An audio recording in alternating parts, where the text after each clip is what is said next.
Hey everybody, this is Carlos. Thanks for joining us. On today's show, we're going to be speaking with Richard Delbono of DaVinci Boas. Rich is a great breeder and a pioneer of the Central America boa morph game. We're going to talk about how he got involved in the boa game and his plans for the upcoming season. We're also going to talk about his work with Central American boas and how they have become the fastest growing sector of the boa hobby.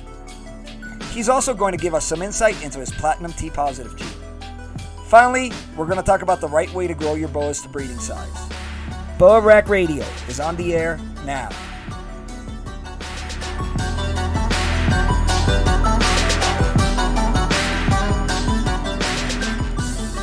Welcome everybody to boarackradio.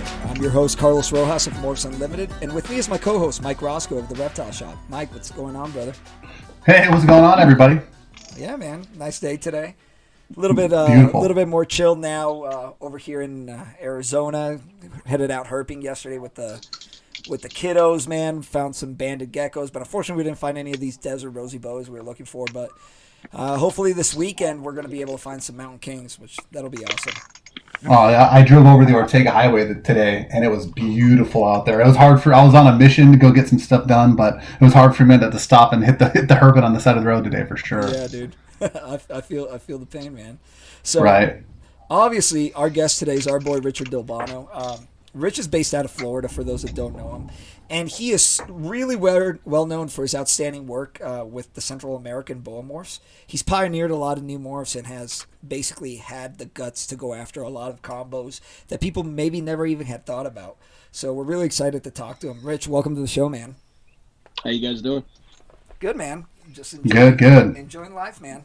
So, Rich, for those that haven't had a chance to actually get to know you, give us a little bit about your background and how you got involved with reptiles and eventually how that love of reptiles eventually became love of boas. A lot of you guys are the same. My parents never let me have them when I lived at home. And, I had to sneak them into the house and lie about them and stuff like that. So when I moved out, I got a pair of ball pythons. I know a lot of people aren't going to want to hear this, but that's how it all got started. And, the great boa man started with ball pythons. Oh, man, I didn't want to tell people that. But I bought a pair of ball pythons from a local pet store, and a couple months later, there was eggs in the cage. I freaked out and called the guy, and he's like, "Oh, it's great." Well, I thought I bought 2 males, and next thing you know, he bought all the babies back for double what I paid for the normals. Oh, there you go. So it kind of just, a light bulb went off in my head, and I was like, if I could do it on an accident, I know I could do it on purpose. You know what I mean? Yeah. So I became a sponge, and this was, mid-90s, late 90s. Started doing the shows, started becoming a sponge. I didn't do the shows. I went to the shows, started learning everything. And I realized that I really didn't like the ball pythons. I was into the boas. And at the time, they weren't as popular as the ball pythons, you know what I mean? Yeah, definitely. So, was really attracted to the Central American boas. They were smaller, they were more aggressive, just my kind of thing. And through a lot of trials and tribulations and a lot of money and a lot of loss, I became what I've become today. And I do this full time, supporting my family and everything, on my reputation and on my animals. Awesome, man. So let me ask you something, dude. Sure. What are some things outside of reptiles that you're passionate about and things that, really catch your interest and maybe take up some of your time? My kids. Right? I love my kids, man. That's the biggest hobby I can tell you I have. My son's into music. My daughter's into jiu-jitsu. It takes a lot of my time up. I used to ride bikes and, do all the sports and stuff like that. But now that the kids are, 11 and 14, it takes up everything I have outside of the reptiles. My son works for me. So we do it together. Yeah, no, that's awesome, dude. How long has your daughter been doing jiu-jitsu? She just started this year. Awesome, she was man. playing softball for 2 years, and now she wants to get into grappling and doing the Brazilian jiu-jitsu. So we went ahead and put her in that. Yeah, no, dude, that's awesome. Actually, my daughter went down the same aisle, so she was a Division I softball player, but she was also ever since she was little, she had been training in Brazilian Jiu-Jitsu and eventually won a world title in it. So yeah, I saw that, man. That's awesome. So she's crazy Yeah. about that stuff, man. So, dude, you mentioned that you are now doing this, primarily for a living, and I know kind of going from that, recreational breeder to potentially small-time breeder to actually making this your profession has got to be a hell of a scary decision. So what kind of brought you to make that decision? Was there any sort of defining moment when that happened? Yeah. I was working for my dad at his concrete plant, and he was paying me, a little bit here and there, and I was doing all right. But the problem was I'd get a phone call in the middle of the day, and I'd sell a snake, and my dad would be like, "Hey, get back to work." Well, I was making so much money on these phone calls, I got to a point to where I couldn't work anymore, and I stepped away from the concrete business and I went full time in the reptiles. It was nerve wracking. I'm gonna be honest with both of you guys, man. You want to talk about nerve wracking? Married, trying to tell your wife that you're leaving a job that is paying the bills and then going to do something you love. I know exactly how you feel, bro. Well, yeah, because Roscoe and I talked before he made that leap, and I said, "Look, do it, right, man. The only way you're gonna know is if you jump off the cliff." You know what I'm saying? Right, and exactly. It was the best decision he ever made. For sure, so, no doubt. Once again, a lot of trials and tribulations, guys. I mean, I've met a lot of people that we become best friends in the world, and then I met a lot of people that want to cut my throat, and I don't understand why, but it is what it is. Yeah. Everybody has, not everybody's going to love you. You know what I mean? Yeah, no, for sure, it's man. Part of business. But whether or not somebody loves you or whether or not they hate you, the fact that your name is in their mouth indicates that obviously you are doing something that's attracting a level of attention that is creating some sort of levels of jealousy in them. And I know other people want to put it in a nicer way, but dude, the reality is that people really get upset when they see success in others, and maybe they don't understand either where that success ends up coming from, right? Or they make assumptions of how that person arrived at that success, right? They don't know how to deal with it. Right. They see it and they wonder and they ask questions. Well, how can he do that? How is he so successful? How does he produce litters every single year? I can't answer those questions, guys. This is what I do. I got lucky. I was blessed. I mean, I can answer that question, bro. I can answer that question. It's a lot of hard work, dude. Yeah, it's a lot of hard work and dedication. A lot of hard work. That's how you do it, bro. Well, like as I mentioned earlier, think I just wake up, Well, as I mentioned earlier, there's also a giant level of balls that is required to jump head into a profession like this, because if your animals don't breed, they're animals. You know what I mean? There's no guarantee that stuff is going to work out the way that you want it to work out. Essentially, this is a different version of ranching, right? So you're subject to the same trials and tribulations. Chris McQuaid, Gulf Coast Reptiles back in the day, and I know you guys know him, and you got to be old time herpers to know that cat. And he gave me some good advice way back in the day. I'm talking 20 years ago. He said there's 2 rules in this business. Rule number 1 is live animals die. Yep. Rule number 2 is you can't change rule number 1. Yeah, no doubt. So think about that. At the time I was like, what? Now you look at it, everybody loses animals. There's life, there's death. It is what it is. And you gotta pick up yourself and keep moving forward. I hear these whining stories all the time. Oh, I lost 5 in the litter. I don't know what I'm gonna do. Well, this is what you want to do for a living. You need to, pick your head up and move on. It's not peaches and cream. Everybody knows this. It's a rough business to be in. Sometimes it's cookies and creams, though. Oh yeah, baby. Oh yeah. Yeah, man. Yeah, those are looking good, man. Oh man, how old are those right now? Huh? How old are the cookies and creams right now? Oh, he is. Well, I got 4. Let's see, they're 22 months old right now. Wow. So, but I got 2 other litters on the way. I got one due May 5th, and I got another one due in late July. Nice. He did a video last week. I don't know if you saw it, Carlos, but he definitely did. In the video he showed a couple of hidden gems, and he showed one of the Razor Upper cookies and creams in there, and that thing is looking phenomenal. Yeah, it is. It made me want to question a couple of my project decisions. Yeah, man. For real. Well, Roscoe, you know how this game works. Anything you want, it gets sent over to California. So Yeah, you know I know. We help each other out, but man, that's you really hit a big one on that project, bro. I really like that project. You had the vision I had a lot that of a lot of haters. people didn't lack. A lot of people didn't have that vision to make that happen, and that's a killer knock it out the ballpark project for sure. Well, touching on the whole, pioneer thing, I think I breed outside the box. I don't do what people do. I do what I want to do. And sometimes like you say, I hit a home run, and sometimes I don't tell you anything.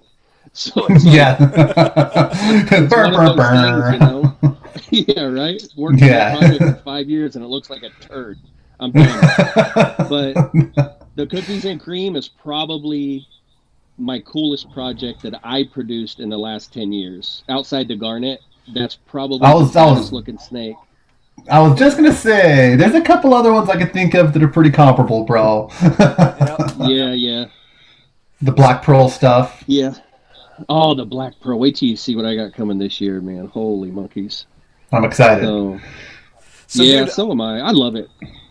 So obviously, when you took that step into becoming kind of a professional breeder, you probably took inspiration from some of the old school guys, and obviously you definitely forged your own path along the way. But who are some of the people that kind of mentored you, or the people that inspired you when you were kind of getting started with all this? Bro, to be honest with you, it was one person, man. It's Tom Burke. Oh yeah, Burke is the man. I mean, awesome. I really can't think of anybody else that grabbed my hand and said, "Hey, let me lead you here." Everybody else was like, "Figure it out, kid," or they gave you the wrong information and led you down the wrong path. Burke and I were doing business when he was selling normal het T positives for $10,000. Yeah, and that was what 2000, 99, 2000, 2001. A long time ago. No, 99. No. That was 2005 because 2004 was when I think he produced his first litter or something.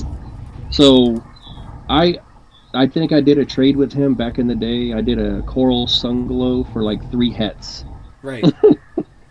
Nice. So, but that's you got you on the ground floor of that Central Tea project back then, man. Yeah, man. Burke and I, we talk quite a bit. He'll call me and be like, "Hey, what do I have here?" Or, you're the guy I need to talk to. Like when I produced those first. You got a couple of babies from that litter. The Hypo IMG double het VPI bloods. The jungle. That's what's sparked my interest into moving forward on that project was that original litter. Yeah. And if you're not up to bring Carlos up to speed, I had a pretty cool hypo blood female. Him and Rich and I had pitched in on a project together, and I sent him the best female because he had a lot more arsenal to run to some blood stuff than I did at the time. So it was obviously in both of our better interests to send him the best female in the group, right? Right. So we sent him this female, and he's like, "Yeah, I'm gonna breed Phoenix blood projects," but he didn't quite have the ingredients that we needed to make a big bang litter. And I told him, I said, "Bro, listen to me. I'm gonna be mad at you if you don't throw that VPI Sunglow Jungle IMG that you have over there with that girl." And he's like, "Man, I'm not too fond of VPI." And I was like, "Bro, just fucking trust me, dude." and he did, and he threw it in and had a knockout litter. Luckily, I was able to get a few of the killer babies out of at some pick of the litters, I would say, and we still work that project together today, and it was definitely a heavy hitting litter. Knocked it out the park with that one for sure. Everybody knows I don't do VPI stuff, and the VPI stuff that I own is at Roscoe's. I just don't. I don't do the project. I mean, a lot of people are going to say, "Oh, why not?" Well, I just don't like it. I'm a Central guy. I love my platinum teas. I love my tea sunglows. I love all the Central stuff. So Roscoe does all the VPI stuff, and look what he does with it. Why not? You know what I mean? And, thank you. Well, we all got our lane, bro. Like everybody's got their direction and their path, and it would be dumb if two people that did so much work together did the exact same shit anyway. You know what I mean? It would be retarded. I mean, exactly. I've got animals spread out all over the country now. Between our boys over in Germany and Amsterdam, now we've got snakes all over the world, and no doubt. Which is great. It's great because not everything is in the same building. which is safer for everybody. That's the way I look at it. Diversify a little bit. Yep. Spread the risk a little bit. Yeah. No doubt. So let me ask you something, Rich. I know you're primarily a Central American boa guy, and you've probably done more with them than I would say almost anybody else when it comes to morphs in the hobby right now. Sure. So what's your current focus, and maybe talk a little bit about what drew you to Central American boas? Okay. Yeah, I got a couple that just ovulated, and they're in their POSs right now, which are big projects. I'll let you in on it. We bred, and actually the female came through Roscoe. We worked the deal out. It's a T positive fire CA. And I bred her to the original Garnet. So it's a T positive Sunglow Platinum IMG. He's the world's first. He's the first one born. He's 23 months old. And he bred her. She ovulated. Everything's looking great. So that's going to be a groundbreaking project to see what the fire is going to do to the IMG when it comes to the CA project. I think that's going to be epic. I think because the Sunglow, like the Platinum Sunglow IMG stuff is on the darker side. I think the fire is going to add some contrast and lighten it up and give you even more ability for contrast and to see some of the color and stuff coming through. That's what I hope. I think it's going to be purple. I think it's going to be a light purple snake, like a lavender. We'll see. I mean, my color spectrum is different than everybody else's, but I'm hoping for a purple snake. And some other CA stuff that I have, obviously, the half hog with the cookies and cream. I bred that into an Anery Motley, so I should have some cookies and cream Motleys. That's kind of a gateway project. Is the Motley? You want to get it into everything and see what it does. What else did I do? I did some Raptor stuff this year. A gang of IMG stuff I did. My DaVinci project. I've had that, man, was it 2011 I've had that project? She's finally, I'm hoping she's gravid. I still have to ultrasound her, but that's a new line T. We bred it into the Berks 5 or 6 years ago, and we got no Berks. Really? So all the babies are 100% Het Berk, 50% Het DaVinci, and I bred one of those male hypos back to the mom. So we're hoping and praying that it's a brand new line of T. I have so many lines of T positives between the T positive Hondurans from Germany, Platinums, Berks. Everything, all the CA lines I have. And even a couple new ones. You saw the Karma line. Roscoe's seen that one. We're still trying to figure that out. It looks like a VPI, Sunglow, some kind of combination, but it's not. It's a CA line. And I have 2 adult males that we're going to be playing with this year to kind of figure out where that project's going. And if I can reproduce those are going to take the place of the VPIs, in my opinion. Right. Because they're pretty epic. They're pretty epic, and they're the main quite a reason bit smaller. A lot of people do the CAs is because of convenience. A lot of people live in apartments. They live in small places. They can't have these big 4 or 5 foot racks. So you can breed a CA in a V70. Right. And totally, it's just convenience. And they eat small rats. They have smaller litters. It's all about convenience. Right. I mean, one of the ways that I presented that to a lot of friends that were interested in getting into boas, but maybe were intimidated by either the size or the space or the feeding requirements, is that if they get into CAs, it's a great transition for people coming over from the ball python industry, right? Because there's a lot of genes that are now open to be played with that still are not fully developed. They haven't obviously hit all the combos that there potentially is, right? But also they can 100%. They can convert their rack system, for example, that they've been utilizing for their ball pythons into a boa system and still be relatively effective. It's almost a legitimate switch over. Yeah, you almost don't have to switch anything. You might be able to keep the centrals a little bit drier than a ball python, but that's about it. Yep. It's really neat, man. I mean, you guys have seen my setup. It's very simple. I don't have a massive, facility. I have 2 buildings, one for my babies, one for my adults. I don't keep them together. Yeah.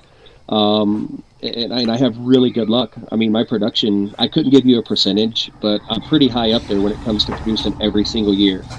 And it's just, I found out how to do it, and I can tell you how to do it, but if you live in a different state, Your ambients are different. Your weather's different. Everything changes when you're dealing with that. And being in Florida, Central Florida, it's the best place to be because temperatures don't get too cold and they don't get too hot. So I think I'm subtropical for these animals where they're supposed to be.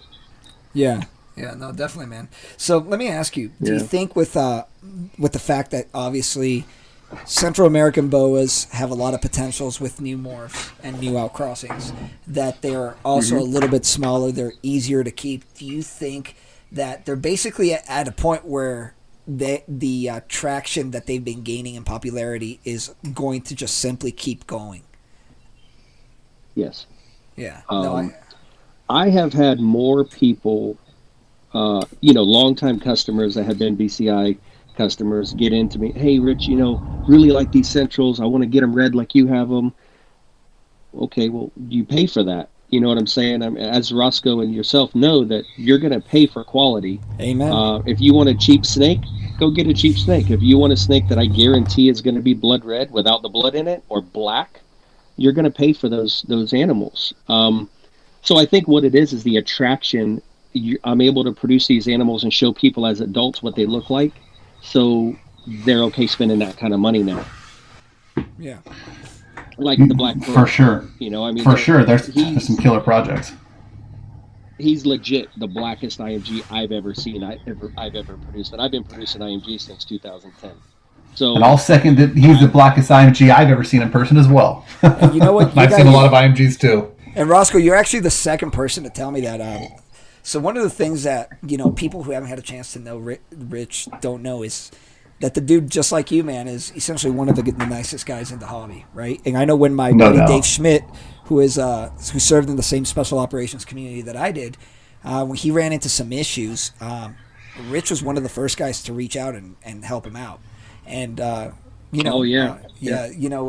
Rich was cool enough to kind of show him the facility and show him some animals, and he ended up saying the same thing, man. He's saying when he saw that animal, it was about the darkest thing he'd ever seen. Oh, it's black. So I went over to Rich's. I was out in Florida doing some business, and I made a trip over to Rich's place. I had to, you know what I mean? I was in Florida. I need to go over and see Rich, so I drove out there. And one of the first things he just pulls open the tub and doesn't say anything. And I was like, bruh. I was like, dude, that thing is black, dude. Like it's like indigo black. Yeah. I mean, it's actually probably got more dark black pigment than an indigo does. Indigos have a lot of iridescence, and this thing's just black. And I mean, it was incredible. Like that black that they put on stealth fighters, right? Where it like absorbs light and it's just so black. Yeah. That it's almost so black you don't. Yeah. For real. And it was kind of dark in the room when we first went in there. Like the lights were still warming up, and he pulls open this tub, and at first you don't even is that a shadow? Like whoa, dude, that thing is dark. And I have some cool IMGs, and it's really dark. Yeah. I don't know what's going on. Hold on. Oh, no worries. So as Rich kind of gets squared away over there, man, one of the other things that I wanted to bring up, and maybe you can kind of give me your opinion on this, Roscoe, and it's basically talking about really the importance of branding and kind of identifying a lane to focus on, right? So obviously we're just focused on the Central American stuff. So how do you go about really identifying your lane and sticking to it? Well, I always, like we were saying when we were talking on my podcast, I always say, man, just first start off with whatever you're passionate about, whatever your passion, whatever you're feeling, whatever you're the most excited about, whatever excites you the most. Start there, and then build on that and find a lane, find a direction that you want to take that works for you, and then if there's other projects or you have other influences, let them give you some opinions and some ideas on how you might be able to facilitate business and figuring out your identity and figuring out what projects you want to focus on. But I always say start off with what draws you in, because with anything, if you're not into it, you're not digging it, you're not going to be behind it as much as you would be if you were really feeling it. You're going to put a lot more effort, you're going to put a lot more energy, a lot more positive energy into it. So when I was getting into it, I started off doing some call stuff. I still do some call stuff. Right. I've always liked it. People, call is, the old thing, but I still really enjoy some of my good quality call animals, man. Well, the thing is with calls, when they're good quality, man, they're mind blowing. That's the thing. Oh, they're phenomenal. And so at a show, most of the newer customers I'm bringing, so let's say I go to a show and I've got, VPIs and VPI snows and, sharp Sun Jungle Motley's on the table. And then I've just got a good call albino. The price point and how pretty it is, that's going to bring a lot of new customers into the game. So I don't eliminate those from my projects. Those are how I get a lot of, new people that might not be able to, might not want to put up $1,000 for an animal. They can afford something that's pretty, reasonably priced, and usually that gets the hooks in. Usually after that, once you buy one, it's hard to not buy more. It's hard to not continue on. But you also have to have that entry level for everybody else too. So, and sometimes it's tough. Yeah. Yeah. Now, Rich, it's like popping a bag of potato chips is what it is. That's what I tell you. Oh, for real. It is, man. So, Rich, one of the things that I wanted to kind of talk about with you is the importance of branding. I know, for example, you have probably the coolest logo in all of BOAs, in my opinion, right? For DaVinci BOAs, I appreciate right? that. Yeah, it's pretty cool. Right. I mean, your logo's cool enough that people who know absolutely nothing about BOAs would rock that T-shirt, dude. You know what I mean? That's why I did it. Yeah. So number one, what are some tips that you would give people out there to really try to hone in their branding? All right, so I went through so many logos in the past 20 years. I mean, some were really goofy and some were pretty cool. But sex sells. Yeah. And tattoos, pretty girls, redheads. My wife's a redhead. And I just attached myself to that. Me and my buddy came up with the logo, and it is we can't keep the T-shirts on the shelf. And, we do... tumblers now and stuff like that. We do all that custom stuff, but I would say find something cool that, is around your business, is around something you really like and that you're passionate about, and move with it. I don't copy something, make something custom, do it yourself, and ask a few people about it. Call your buddies and say, hey, what do you think about this? Be honest with me. I did it with my family, and they were like, and then when I hit the redhead, they were like, whoa. And that's when Yeah, that little bit of color on that black and white, that's some awesome ass contrast, man. Yeah. Yeah, it's cool. It's cool. Mine was just one of my first BOAs that I was ever really passionate about. That I one of the ones that made me fall in love with BOAs. I had a really killer picture of it, and I ran with that. It was kind of part of my identity now. You know what I mean? Yeah. And I probably thought about I've thought about updating it, but I always go back to hey, that's me. That's my roots. That's kind of where I started. I'm cool with it. I like it. Not to mention that people eventually know you for that. Right. It's recognizable, and then it becomes hard to change once you become recognizable with your logo. People are like, "Where's that big yellow snake in the show at?" And it's not broke, don't fix it. Right. Exactly. Yeah. Now, another area that I know, some of the old school guys maybe gave you a little bit of flack about, and that's how marketing and naming some of the combinations that you ended up producing. Oh man. So let's get into that a little bit. Let's talk about. All right. So. Yeah, go for it. It wasn't the old school guys that were blasting me. It was the younger guys. Really? The guys I was always under the impression that some of the old school guys were the ones that were getting annoyed, like the old school locality purist. Dude, Vin Russo loves what I do, man. Okay, so we were at Daytona, right? And, Vin and I, we've known each other for a long time. And he stops me. He goes, "Hey, Rich." I said, "What?" He goes, "How come you've never bought a snake for me?" I look at him. I go, "Hey, Vin, how come you never bought a snake for me?" He goes, "Touché." So, just because you're a local guy doesn't mean we can't be friends. Right. Now, back in the day, what was that, 2013, I did the Samatine Motleys. Right. Was that 12 or 13, Roscoe? Was that 12? I want to say it's 12 because you had the first. You had a litter. You had a litter after that where you made Darth Vader, which that was in 13. Yep, you're right. I still have Darth too.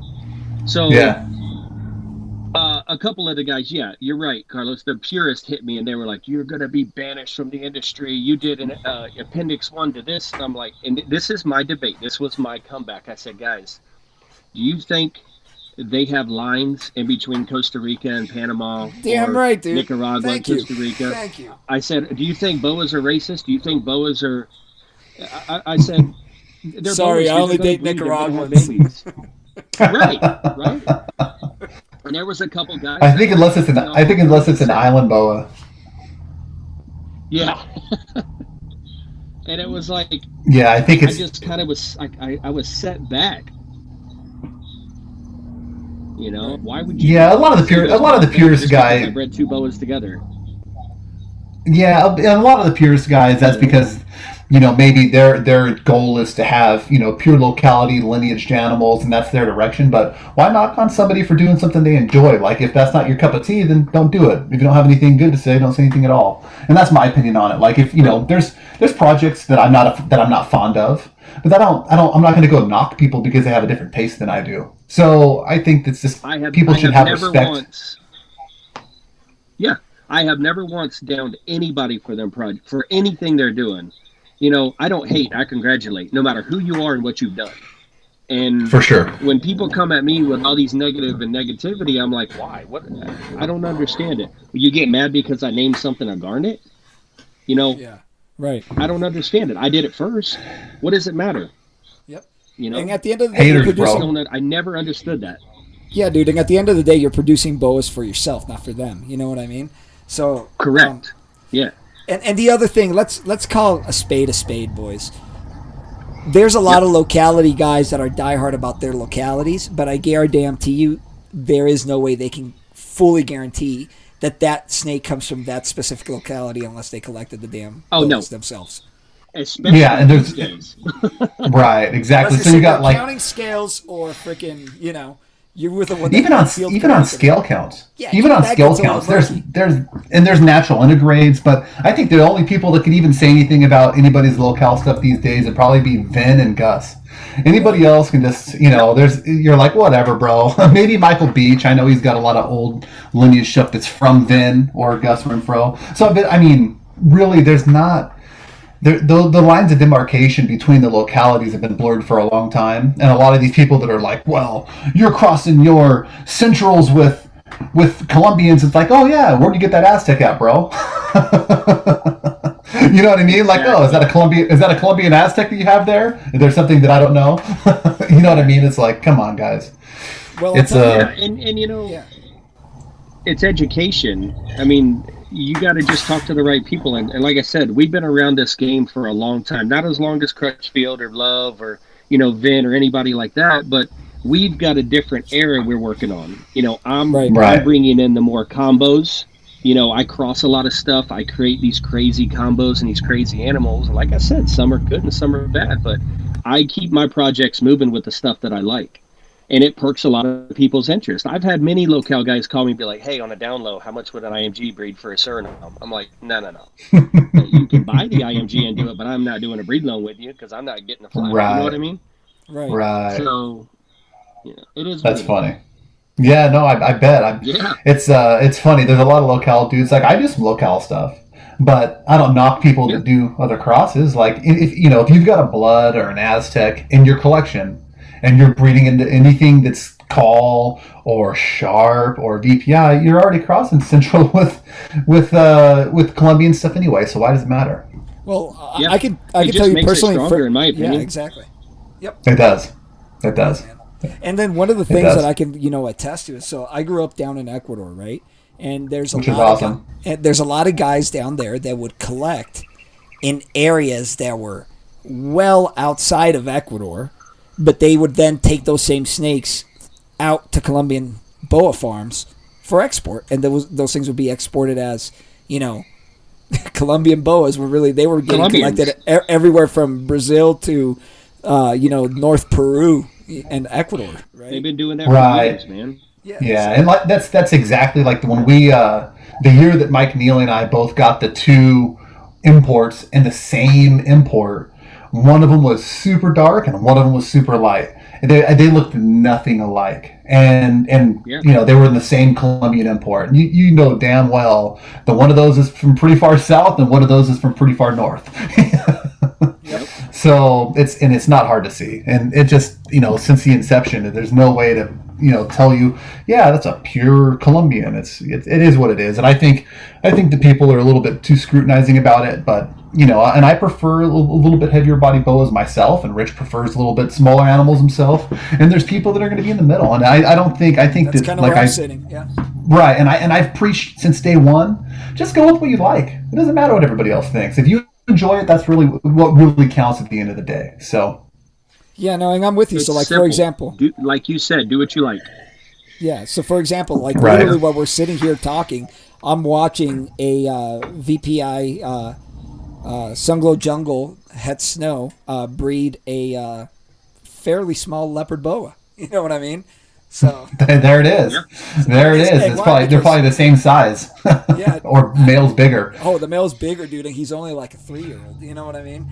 And Right. the funny thing, dude, is like, people would give me hate for that, but I personally don't give a shit because I'm making something that I want for me. No, and then you got probably I got also the saw. Black Pearl. Go ahead. I got the Go Black ahead. Pearl in with a T positive Inca Ooh. right now.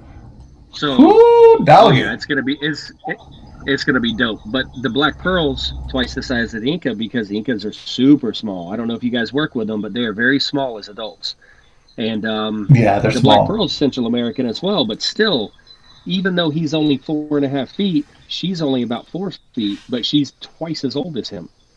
So it's all age with me, man. And Yeah. I like the age on the animals. I get better luck with age. Yeah, and then Yeah, no doubt. We'll talk a little bit more in depth in that in our second segment. Sure. But I wanna cover real quick maybe some of the lessons that you learned when you started setting up your reptile business and things that have Sure. worked for you that maybe you could pass on to the listeners as far as tips. Sure. Be careful who you trust. One. That's a good one. Yeah. Amen.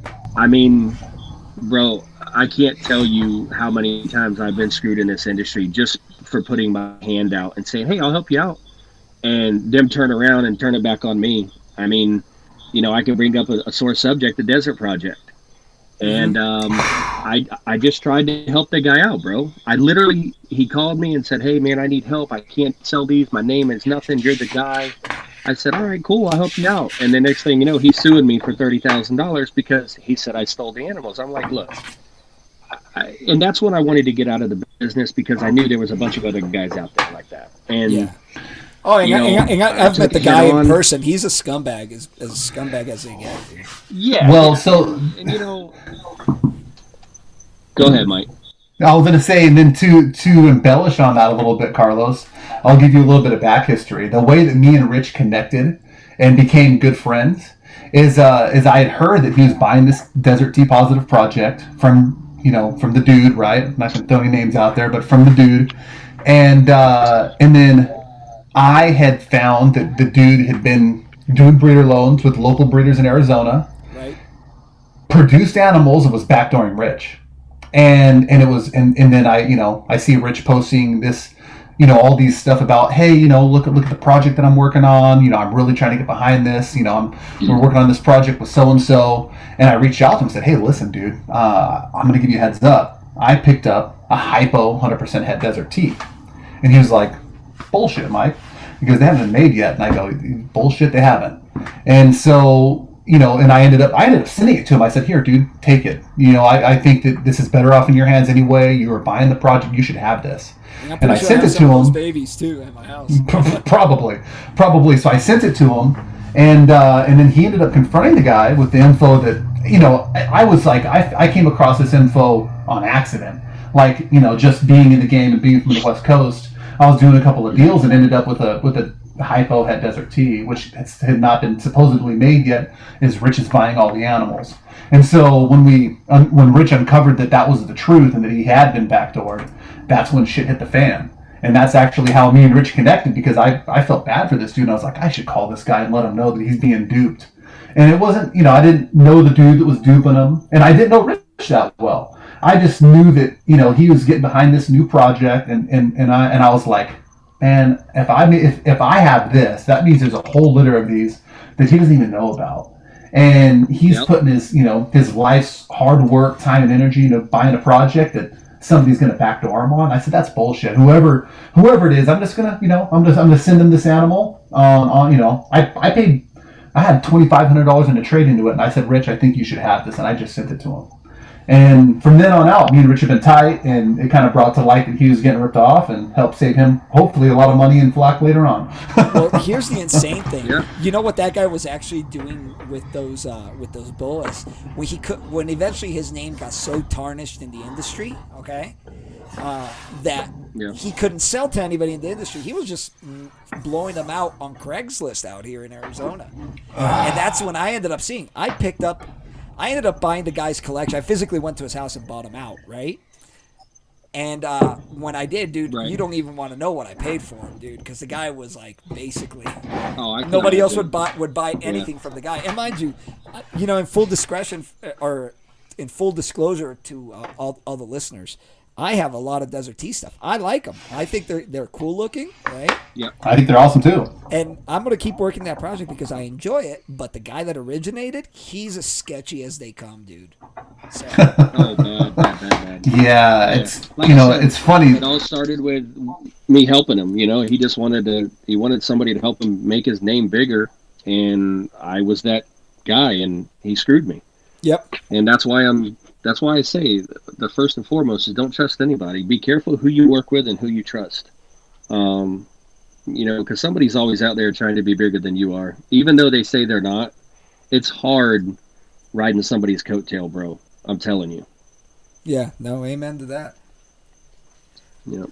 So, let's talk a little bit about the future of the hobby. What do you see are going to be some of the things that are really going to push the hobby forward?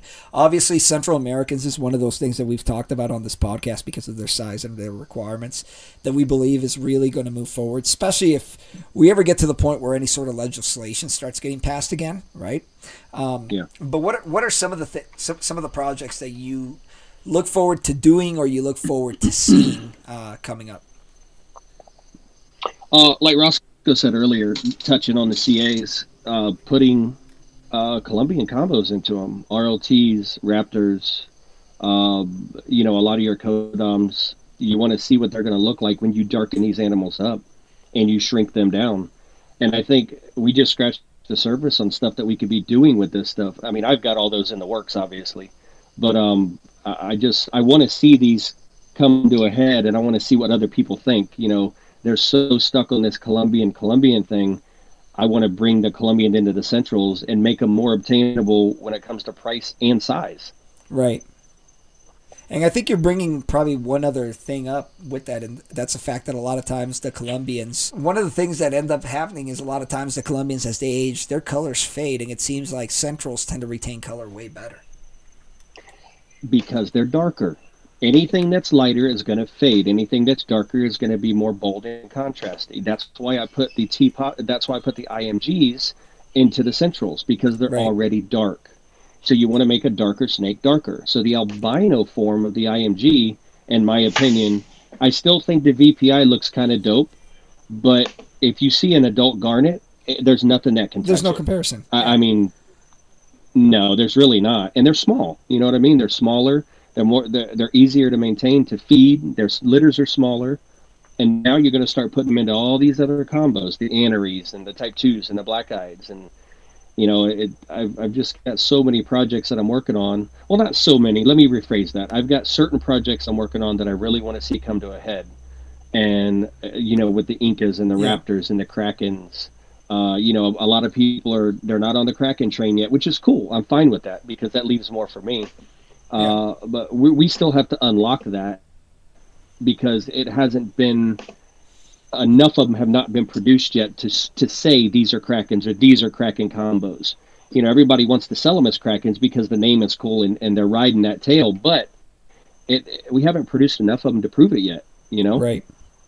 No, I'm with you, man. So, Rich, what we're going to do now is we're going to take a quick break, and when we come back, we're going to talk about some tips about successfully growing your boas and getting them to breed in a more effective manner.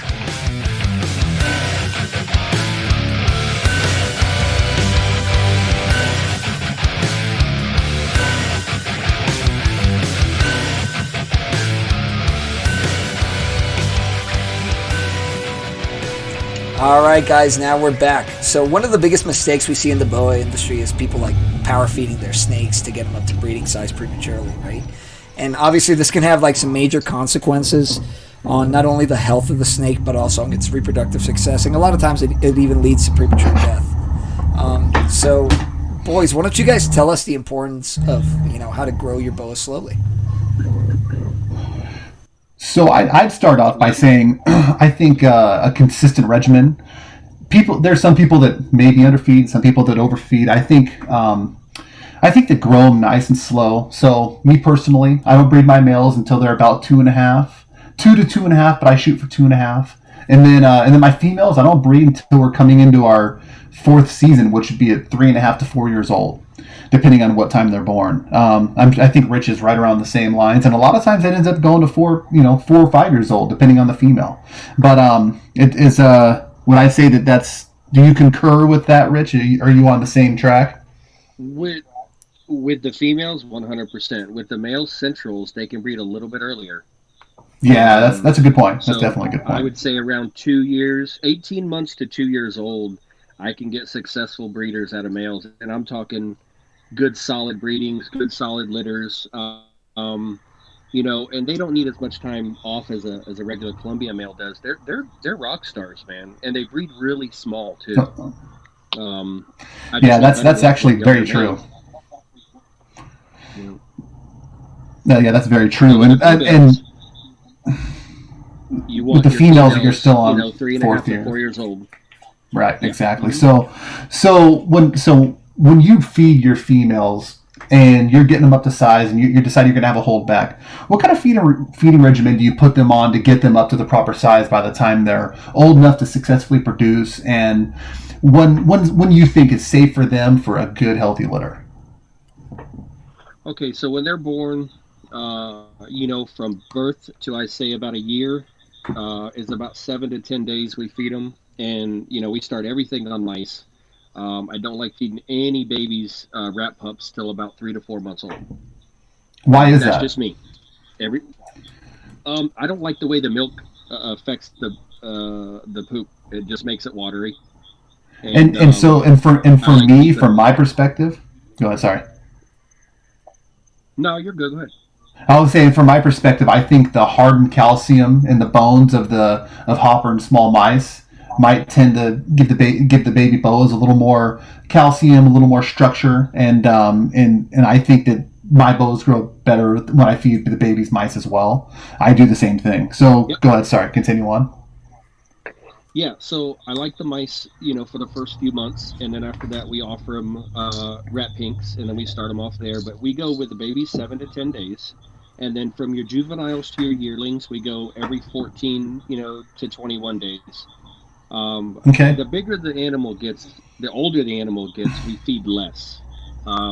It just seems to work much better that way. And then all of our adults, they get fed every 4 to 7 weeks, depending on the size of the animal. And also probably depending on the time of year a little bit. So, for instance, if you have a female that drops a litter, when you're getting her back up to breeder weight, you're gonna hit her probably every 2 weeks, maybe even every week and a half after they drop, right? And then as they get a little older, not older, but as they get back at the size and get their A game weight back on par, do you track that back down to 3 weeks, or do they usually stay on more of a 2 week cycle after you have the females in a breeding rotation? Once we get them back to that even level, we start every 3 to 4 weeks on the smaller females. The big females, anything over 6 feet, we feed 6 to 7 weeks, and we have really good success with that. And that's awesome. Another thing that's been helping me out for the last few years, and I've told you about this, I got to get you some of it, is that supplement we've come up with. And It's the amino acids and the calcium globinate. And what that does is that replaces all the calcium that the mother loses when she gives birth. And it bounces her back really quick. And we give her 4 different, doses of it while she's gravid each month. And our litters are healthier. Our females are healthier. They don't look like flat tires when they have babies. Nice. And once again, it's just something I've come up with that I've been doing this so long. I've come up with things that work for me. So I'm curious about that supplement real quick. How do you administer it? Do you gut load the rodents? Do you give it to them orally? It could be. Talk a little about that. Yeah, there's multiple ways we could do it. We're actually working on thinning it out to where we can actually use it as a subdermal, not with the snake, but with the rat.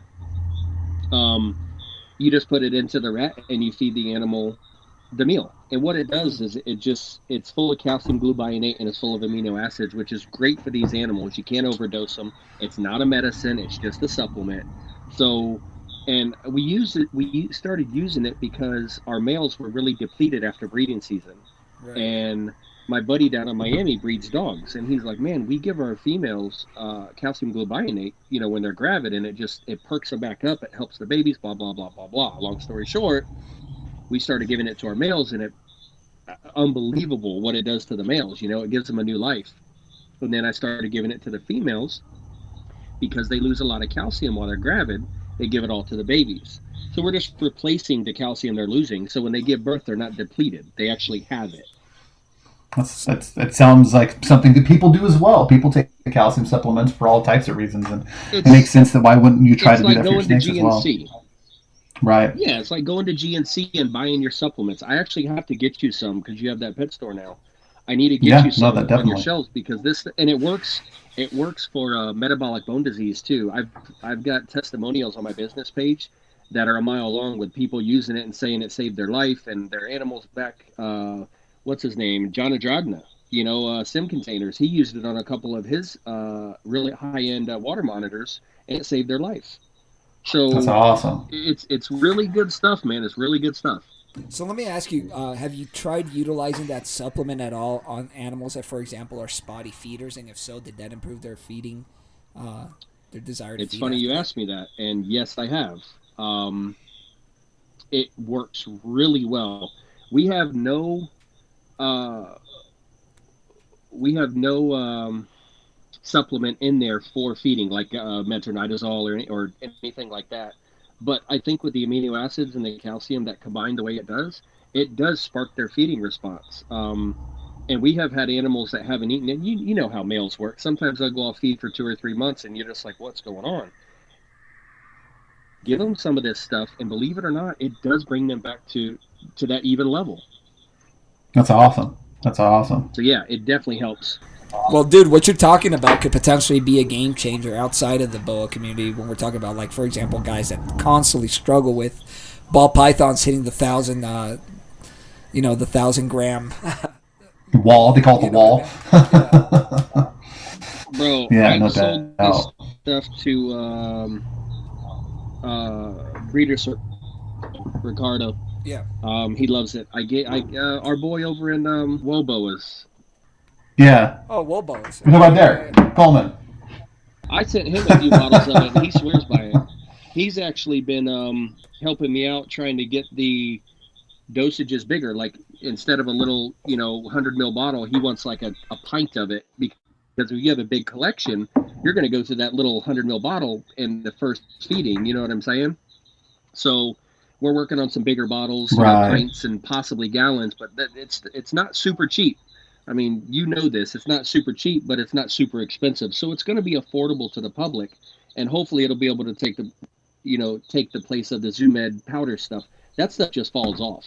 Right. This stuff is administered directly into the prey, and it goes right into that animal. So, and it's a liquid. Right. So, yeah, I've heard of a lot of guys from back in the day. They used to dose their animals with B12 during the end of the female's gravid cycle, and to try to give them a little energy and whatnot. I've heard a lot of people try a lot of different things, and I think this is probably I even heard about people like gut loading Chobani yogurt into dead rodents. You know what I mean? Yeah. To try to get them. And what that does is that helps with the bacteria. Yeah, that helps with the good bacteria. Yep. Good probiotics in there. So, since you guys have experiences breeding both Centrals and Colombians, what are some of the differences between the two when it comes to breeding? Size, for one, obviously, is your main difference. I think Central American males are more prolific when it comes to breeding. They don't let up. I would have to agree. They're very prolific, and they seem to breed a lot faster. They're more efficient. They're not lazy. And Yeah, they've got a I'd lot have to agree with of, you I call them dry wholeheartedly. litters. Yeah, I call them dry litters, is where there's not a lot of slugs and not a lot of, stillborns. With my Right. centrals, whereas the Colombians, you have a lot of wet litters. You have a lot of slugs, a lot of amniotic fluids, where your centrals are very dry. And I think that has a lot to do with maybe their size. I don't know. I just really like them better because of the prolific part of the breeding. Right. Right. Do, Yeah, I would say definitely he's on the right track for sure on those. I've noticed that when I'm breeding, like when I start pairing, and I do because I have a handful of central animals, and they get right to it. I mean, the males get the females done quick. The females go through their whole ovulation cycle a lot faster, and the Colombians tend to really like. I've had some that you pair them in December, and I'm not getting ovulations until February or March. And with essentials, that you just don't see that. You're usually getting an ovulation from a female from a central pairing within, I'd say, usually within 2 to 6 weeks at the max. And usually like from the time you pair them, you're getting an ovulation around 30 to 40 days is usually the average from centrals. And my average for Colombians is about 2 months. So that's the biggest difference that I've seen in them. And then centrals seem to do a little bit better. They tolerate drier environments. When your humidifier runs dry and you notice the room's looking a little dry, you come in, or your humidifier's got a lot of hard water buildup on it, or whatever the case is, and you come in, the centrals are going to town. They don't care. And all the Colombians are all dried up, hidden in the corner, like, oh man, it's too dry in here. Trying to get in the water bowl, like, what's going on? And I've noticed that they're a lot more tolerant to keeper air, is what I would say. And keeper air would be, humidifiers running dry, your cycles being a little off or something. Colombians will they're like, oh, sorry, you ain't gonna breed now. And the centrals, they plow right through it. They seem to be a lot more forgiving, I'd say. Yeah. nice, man. Do you guys have any other breeding tips that maybe you guys want to send out there for people who are looking to potentially breed their first group of centrals? Go ahead, Rich. Yeah, I would say, okay, so the key to breeding, in my opinion, and this is what works for me, is just leave them alone. Put them together when they're sexually mature. Watch your date, and remember where you're at is different from where I'm at. I can breed year round over here just because of the temperatures. Whereas if you're up north or over in the Arizona or something like that, you can't breed year round. Right. In my opinion, you might be able to trick them, but I just have really good luck breeding year round. Just let them go, leave them alone, and they will do their job. Everybody wants to get in there and use flashlights and take pictures and bug them, and then they call me and be like, "Oh, my snakes aren't breeding because you won't leave them alone. Leave them alone." That's a great tip, man. That's a great tip. I'd say also consistency for cleaning and feeding and schedules. I've seemed to find that the more consistent I am with, if I clean every Monday, if I feed every Friday, if I do spot cleaning once a week, and try to stay, like he said, stay out of their way, let them do their thing, not always have my hands in the cage.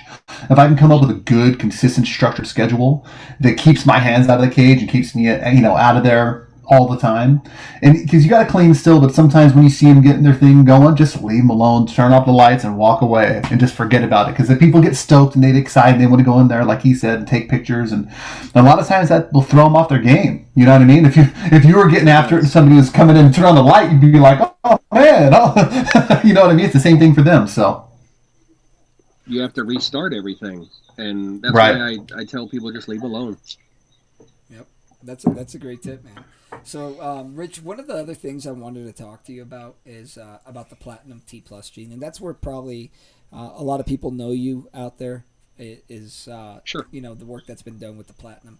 So, give us a little bit of background on the Platinum T Positive and kind of how you acquired that gene, how you developed it, and maybe some of your project highlights. Yeah, no problem, man. I don't remember the year exactly. It was 2008, 2009, something like that. It was a while back. I got a pair of hypos from Ben Siegel when he was bringing in a lot of the import wild caught stuff. A lot of the importers down there. and they were they were called fancy hypos. I think I paid, I don't know, $80 for them, something like that. And I brought them in, and I had quite a few of the Burke stock already, you know, because that's what I've been acquiring. And I was 13, maybe 2011 or 12. I bred the male to a Burke just to get hets, and I got these crazy looking lavender babies, right? And I held them back, and I called them fancy T positives at the time. I didn't know what they were. So then I bred the female, and the same thing happened. So at that point, I knew something was going on. So I held everything back. I talked to Burke about it, and he's like, I don't produce anything like that. That's something different. But it's compatible with the Burke, so it's a T positive line. Right. So basically, it's like a pastel on steroids. I mean, I can produce platinums and Burkes in the same litter, and Stevie Wonder could pick them out. You know what I'm saying? Because that's how vibrant and different they are. Yeah, they definitely are. They definitely stand out. Oh yeah. No, they definitely stand out. From the litters that you've shown me, when you have, you know, a new litter from a platinum pairing, you can definitely pick out. It's night and day how different the platinums are from the regular Burke T stuff. And I've seen them in person, and I can attest that they're phenomenal looking. They got a lot of like that purple you're talking about and the garnet stuff. I think obviously that's where a lot of that purple comes from in the IMG combos. It definitely comes from the platinum lineage. And it could be, you know, like, you know, once again, I've had the haters say, oh, it's just a Burke line. I'm like, okay, then it's a Burke line. But I'm going to tell you right now, I've seen Burke look at him and be like, I've never produced something like that. So it's different, in my opinion, when it comes to quality of these animals. It makes the Burkes better, but it also does crazy things to the combos. So, it does. Like, I have jungle platinums, I have motley platinums, I have T positive platinums, I have, you know, I produced an IMG motley T positive platinum. I had blood last year, and that thing is Ghirardelli chocolate purple. You know, it's just crazy. It's rad. Yeah. So, and that's going to produce the, you know, the Phoenix Platinum IMG Motleys. Yeah. And it's just a cool trait to work with, because it makes, I wouldn't say an unattractive snake. I would just say an unattractive snake prettier. It's all it is. Right. You know what I'm saying? It's just, it takes a brown snake and it makes it like a lavender It is, and I can't tell you it's a codom. I can't tell you it's a dominant, progressive, or recessive.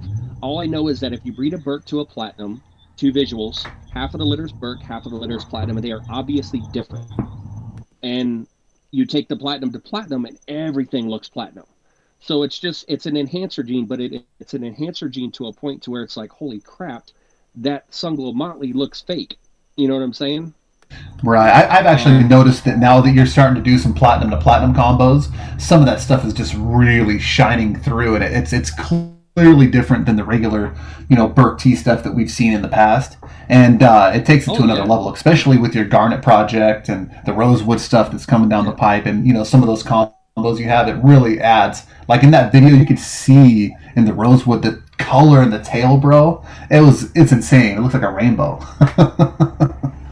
Oh, and I get busted all the time. Oh, you're photoshopping. I've told you before. I've even sent you messages, people saying you're photoshopping your pictures. I'm like, dude, I don't even know how to Photoshop, for one, and for two, I ain't got the time to do that shit. So my animals are my animals, and you've seen them in person. But yeah, the Garnet's tails, they're like this neon red orange, and they're crazy. When you take a picture of them, they just explode with color. And that's just shit I've showed you guys. That's not stuff I've you know, haven't taken pictures of yet. So and not to mention you take all your pictures. Yeah, not to mention you take all your pictures with your phone. So you're posting it from your phone online. Yeah, I am. And you're taking pictures outside on top of that.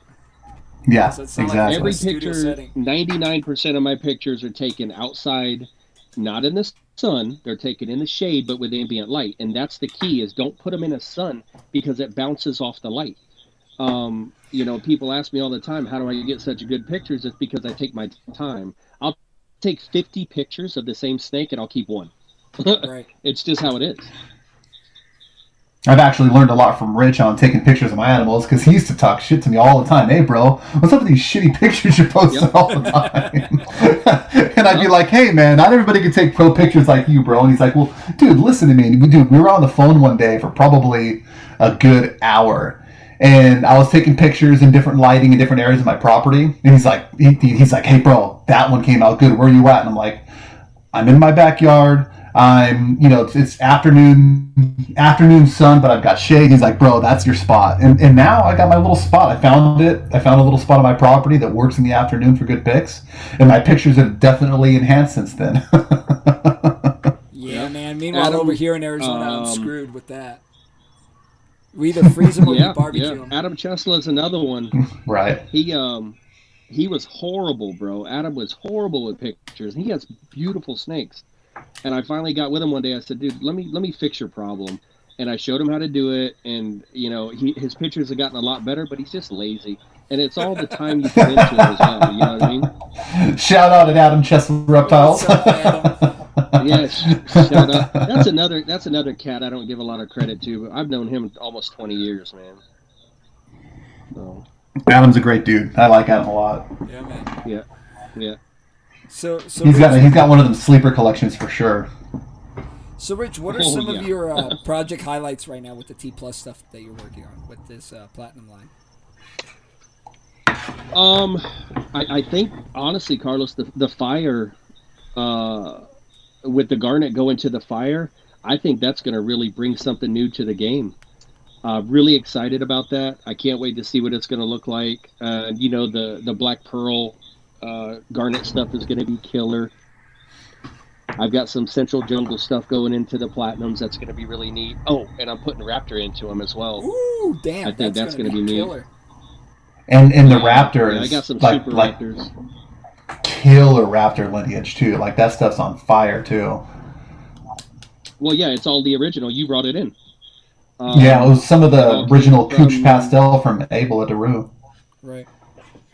Yep. They all the originals. Yeah, that stuff was nice. It was Rich and I imported the first pair of Couch Pastel Raptors from Ebola Daru. When was that? In like 2014? 14 or 15? They were from a super pairing. So they were from the first super pairing. They're from the first super pairing. Yep. Yeah, that pair was awesome. It was a really cool pair of animals, and there's been some cool stuff made from there since then. And I've got a couple of them hiding out over here in the stables. Yep.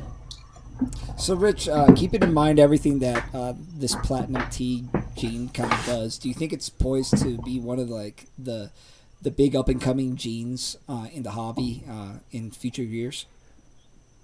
I think so, and I think the reason being is because it's affordable. You come out with something new, and it's not affordable, it becomes very unattractive.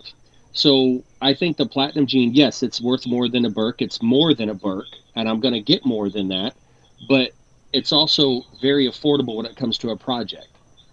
And when there's a couple guys in Florida that bought platinums from me a few years ago and produced litters out of them this year, and they were floored. I'm talking animals that I didn't even know that they would come out of these litters, and they were floored. And it's a simple gene, and it's affordable. So I agree. I think it's got a lot of longevity. That's the key is the affordability of it. Right. Yeah. Cool, man. For sure.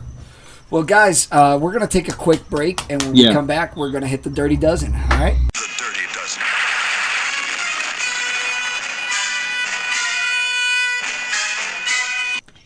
All right, guys, welcome back. It's time for the Dirty Dozen. So, Rich, what I'm going to do is I'm going to ask you 12 questions. You can give me as short or as long of an answer to them. So here we go. Right. Number one, what's the size of your current collection? Ooh, I don't have an exact number, but it's close to 500, and that's going to be quite a bit more in the next couple months. Right, baby seasons are coming. All right. Oh yeah. Number two, husbandry-related question. So, are you a frozen and thawed guy, and or a live guy, and what kind of bedding do you like to use? Okay, we'll start with the feeders. All the babies eat live until they're about 3 months old. I like them to get the feeling of killing the animal, the feeding response. Right. And then after that, we feed frozen thawed from everything after 3 months to adult. Perfect. And bedding wise, I use nothing but paper. Yeah, me too. All right, everybody with their fancy cocoa chips. I'm a paper guy, dude. Indented craft paper. It is the easiest, cleanest, bedding I've ever used, and it's the easiest, to maintain. Awesome, man. All right, number 3. What is your favorite morph or locality?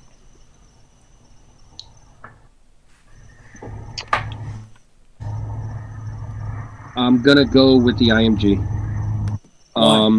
I've done more with the IMG financially and physically in the last 10 years than I've done with anything since I've been in this business. All right. Number 4. What is the most overrated morph or locality? Y'all ready for this? Yeah. Send it. VPI. All right, man. I love you, Roscoe, but you know it. All right, man. Number 5. What is the most underrated morph or locality? I would go with the Central Americans. They are gaining speed. Yeah, they are. But I still think they're underrated. And, they do have that little man syndrome. They're a little more aggressive than BCIs because they're smaller.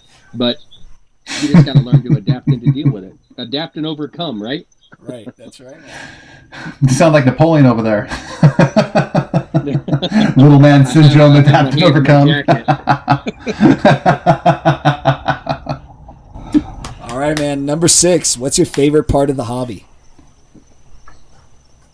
Oh, the people, man. The colorful side of this industry, from good, bad, ugly. Straight up Tiger Kinging it. If it wasn't for the people, I wouldn't be doing it, to be honest with you. I mean, they keep me going financially and they keep me going mentally. I mean, some of the stuff I hear at shows to this day, I mean, I love it. You know what I mean? Yeah, definitely, man. Yeah, right. definitely. A lot of colorful people in the hobby for sure. Number 7. Man. What is the worst part of the hobby? The people. Yeah.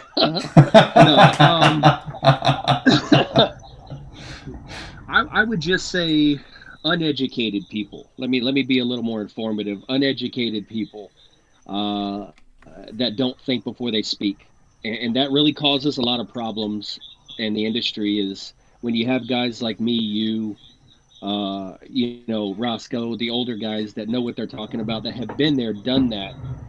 And you get these younger people that come in and like, oh, well, this guy said this and he told me to do this. I'm like, well, that's not the way to do it. But that's what makes you sleep at night. You go there. So I would just say uneducated information. You know what I'm saying? Yeah. I agree. I agree to that too. That's kind of the same answer that I gave, was people that are. Yeah, you summed it up well. I think that's.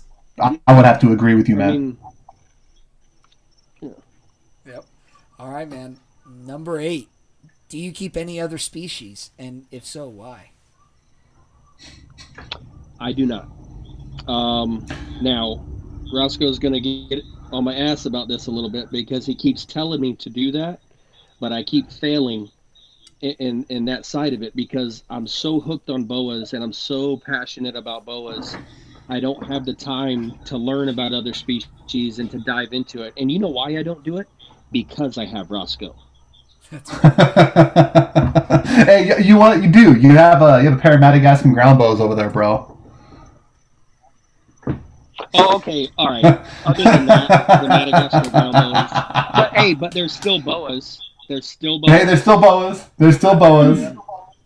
That's fun. And they're fast as shit. Are they really? They are. Oh yeah, Oh my god, they're fast. They're species that keep you on your toes because they're like Dumerals boas on crack. So they get big and girthy, but they're fast like a gaboon viper, dude. And they strike kind of weird and sideways, and the big mean one will definitely keep you on your toes. Huh. All right, man. They eat like a ring python, bro. They wrapped their whole freaking body up on the rat. Top to bottom. They're killing that thing. They're making sure it's dead. Yep. All right, man. Number 9. What is a common misconception about you? About me? Yeah, about you. I would say that I'm an asshole. I mean, how many people have I met? They're like, "Oh man, you're not as bad as I thought you were. You're not that guy that I thought you were." Well, where did you get that misconception that I was an asshole? You know what I mean? Right. Well, dude, what? I've heard it from people, and I usually tell them, "You're not an asshole." Well, if it's any comfort, I've heard the opposite. You know what I mean? So everybody that I know that's met you raves. I appreciate that, and it's gotten a lot better. But I still get it. I thought you were an asshole. Well, I'm sorry, I'm not. Yeah, man. Well, I think you said the key thing, Carlos, is everybody that's met him has said that he's not an asshole. Yeah. I think the people that might say he's an asshole don't know him, and that's maybe why they have that perception of somebody. And they don't know him, and maybe they just hear what other people say, or maybe they took something that he said wrong. But when you get to know Rich, he's an awesome, generous dude that is, for everybody that he deals with, he definitely goes the extra mile to help people whenever he can. Absolutely, man. Absolutely. All right, man. Number 10. What makes you say, "What was I thinking?" when you think back on your time in the hobby? Oh. Honestly, I don't think I have any regrets, man. I think the path that was paved for me was on purpose. I think I was meant to do what I was meant to do because of that reason, and I don't have any regrets. Stepped back and said, "Oh, I'm in the wrong spot. I don't think I should have done this." Now, let me rephrase that. There has been times when I slug out. I have a bad litter, have a bad year. You do step back and say, "Listen, is this right for me?" But like I told you before, you just have to overcome that. This is what you want to do. You need to do it. With the good or the bad, take it. You know what I mean? Yeah, absolutely. Well said. Well said. All right, brother. Number 11. What is one tip you would give people looking to invest in boas? Take your time. I say invest in the person. Invest in the breeder that you're going to be dealing with, because they're going to become your best friend. You want to buy from people that are going to be there for you, that are going to answer the phone, that are going to be there when you have a problem. That's the whole point of an investment, in my opinion, is not buying a snake from somebody and then never talking to them again. So pick your breeder wisely, do a lot of research on that person, and do the right research.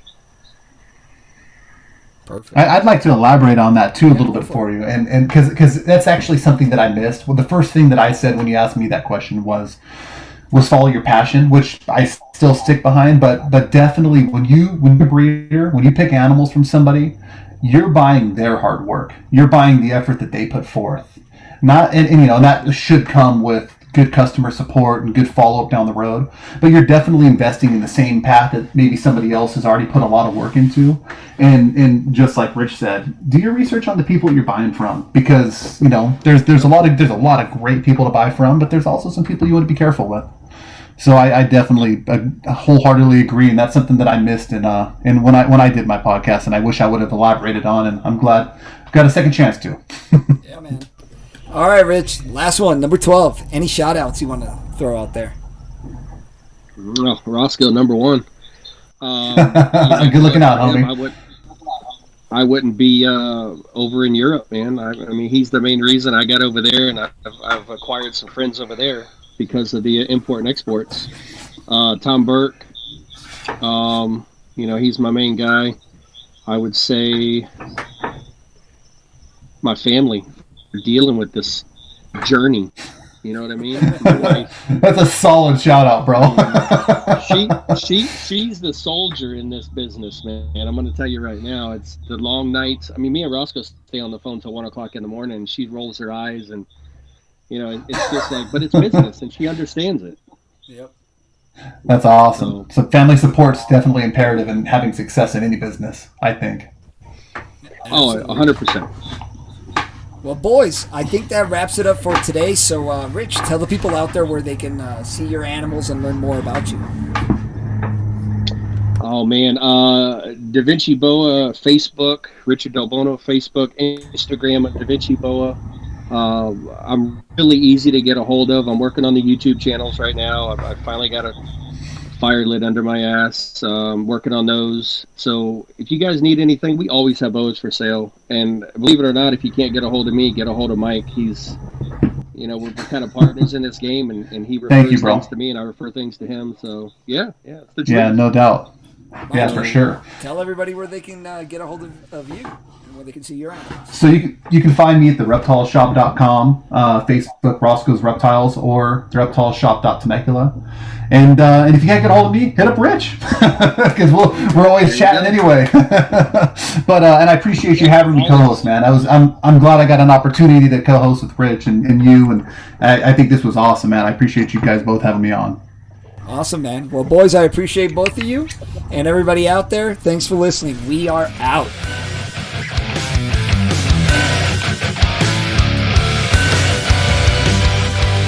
Guys, that was an awesome episode. Thanks to Richard Delbono of DaVinci Boas for joining us today. Join us next time as we speak with Dr. Warren Booth of Boa Booth. We're going to talk about his work with Costa Rican boa morphs, along with the importance of having genetic diversity in your collection. Thanks for listening. We appreciate you guys tuning in. Do us a favor, if you enjoyed the show, please subscribe and leave us a 5-star rating and review on iTunes, Spotify, Google Play, and YouTube. Until next time, grow 'em slow.